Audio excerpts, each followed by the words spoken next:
So now let's have a look at the first simple commands, at the first SQL statements for working with our database. Basic structure, as I said, is that you have to use at least the select column list. You can neglect the column list if you don't want to choose any columns, and this from with the table name after the from. So this is the basic structure, and a simple example for our web-based database would be that you are interested in some data from the customers. We have a table which is named customers, and you're not interested in all the columns of your customers table. You just want to select a certain number of columns. And in our example, this is the customer name, which is requested, and the city.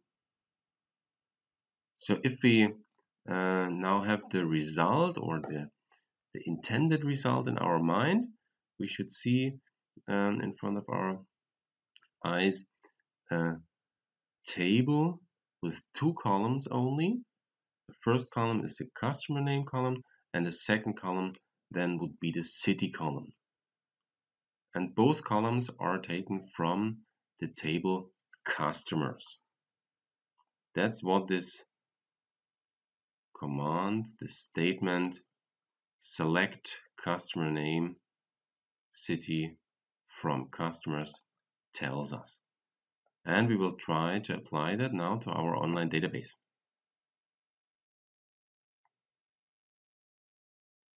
So first let's go to our customers table, and we see a template for our SQL statement already here.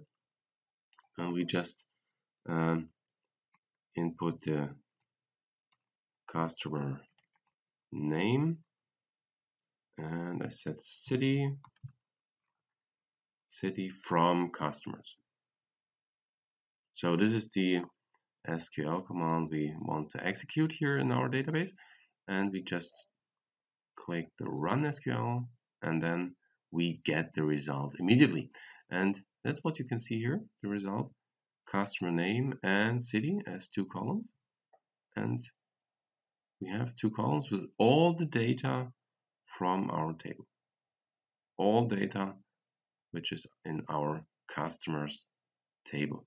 So completely there are 91 records, the same number of records which are here in our customers table. But in this case now we selected only these two columns. So maybe we're not interested in the other columns, that's why we did that. If we want to select all columns, then we can introduce this star here. As you saw it before, you can again run the SQL, and there you have all columns which are included in your customers table.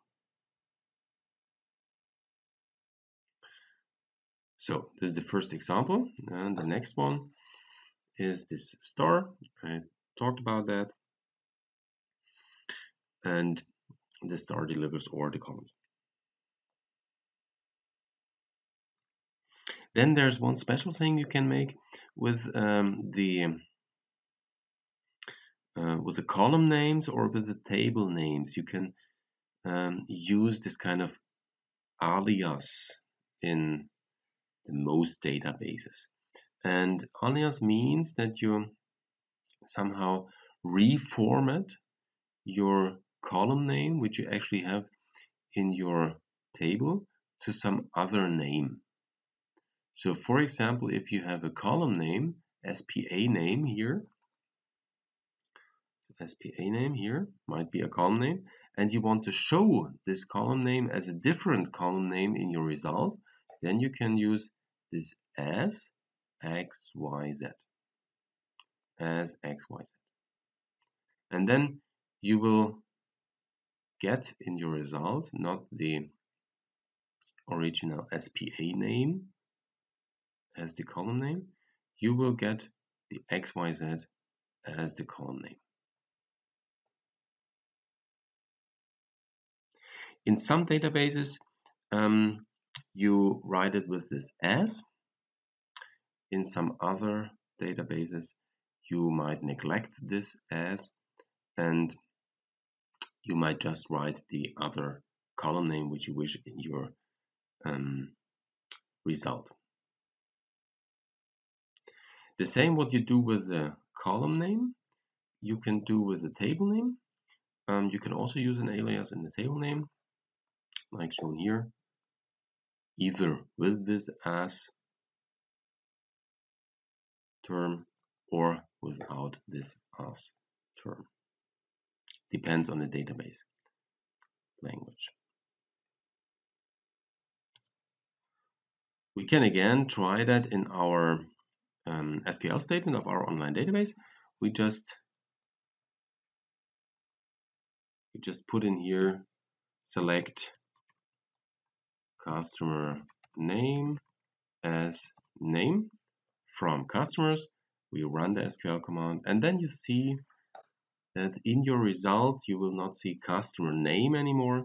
You just see name, and in this column then all your names are listed.